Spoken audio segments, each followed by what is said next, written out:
بس خدا کی طرف بلانا حاوی ہے ہر نیکی کے اوپر. وَلْتَكُن مِّنكُمْ أُمَّةٌ يَدْعُونَ إِلَى الْخَيْرِ وَيَأْمُرُونَ بِالْمَعْرُوفِ ہے. دعوت اور امر میں دیکھیں کیسا فرق کر کے دکھا دیا. اگر خیر عام معروف ہوتی تو اس کے لیے بھی امر کا لفظ استعمال ہونا تھا. پھر دعوت ایک ایسی چیز ہے جسے اگلے رد بھی کر لیتے ہیں, قبول بھی کر لیتے ہیں, مگر امر میں ان کو اختیار نہیں ہے رد کرنے کا. تو فرمایا تم خدا کی رستوں کی طرف بلاؤ, خواہ لوگ مانیں یا نہ مانیں, بلاتے چلے جاؤ. ان کو اختیار ہے قبول کریں یا نہ کریں. لیکن جب تم نیک کاموں کی طرف بلاؤ جو عرف عام میں نیک ہیں تو تم صاحب امر ہو جاؤ گے. پھر وہ خدا کو نہ بھی مانے تو تمہاری باتوں کو ان کو ماننا پڑے گا, کیونکہ اچھی باتوں کا انکار پاگل پن ہے. اور کبھی بھی کوئی شخص اچھی باتوں کے تعلق میں حوالے نہیں مانگا کرتا کہ تمہیں کس نے اختیار دیا تھا. بس یامرون بالمعروف ایک عام حکم ہے نیکی کا جسے جماعت کو اختیار کرنا لازم ہے. ینہون عن المنکر اور بد بدیوں سے روکتے چلے جائیں. ان باتوں میں بہت سی نصیحتیں اور بہت سے فوائد مضمر ہیں. اول تو میں نے جیسا کہ گزشتہ خطبے میں بیان کیا تھا, وہ قوم جسے نیکی کی باتیں کہنے کی اور نیکی کی باتوں میں تعاون کرنے کی عادت ہو, کیونکہ دوسرا جوڑا اس آیت کا وہ ہے کہ تعاونوا علی البر والتقوی. تو جب نیکی کی طرف بلایا جائے تو پھر تعاون کیا کرو, پیچھے نہ بیٹھ جایا کرو. فرمایا جن کو یہ توفیق ہو وہ لوگ اطاعت کے وہ مرقع بن جاتے ہیں, کیونکہ اطاعت کا مضمون اوپر سے نیچے تک نیکیوں سے تعلق رکھتا ہے. جن کو یہ پوچھے بغیر اطاعت کی عادت پڑ جائے کہ تم مامور ہو بھی کہ نہیں, کیسے ممکن ہے کہ جن کو خاص کاموں پر مامور کیا جائے ان کی اطاعت کے متعلق سوال اٹھائیں. بس بہترین اطاعت وہ ہے جو امر بالمعروف اور نہی عن المنکر سے شروع ہوتی ہے, اور بہترین دعوت اللہ ہے وہ ہے جو دعوت الخیر سے شروع ہوتی ہے. یہ تین باتیں اگر جماعت احمدیہ مضبوطی سے پکڑ لے تو جماعت احمدیہ کی ہمیشہ کی بقا کے لیے جب تک وہ ان باتوں پر قائم رہے یہ ضمانت ہو جائیں گی.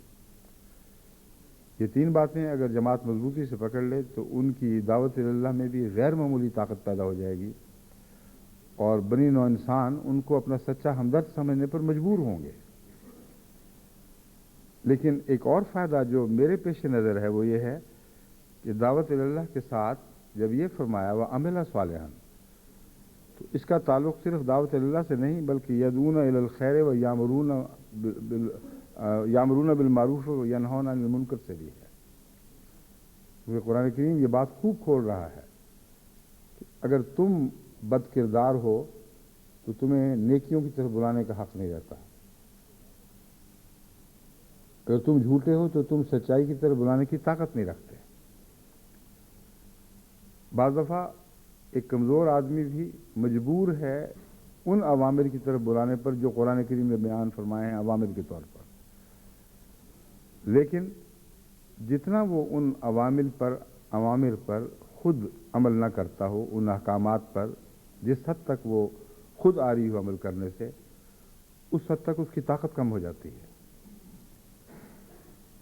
اور ضروری نہیں کہ ایک شخص جب تک کمال درجے کی نیکی کی انتہا تک نہ پہنچ جائے اس وقت تک کسی کو نیکی کی طرف بلائے نہ.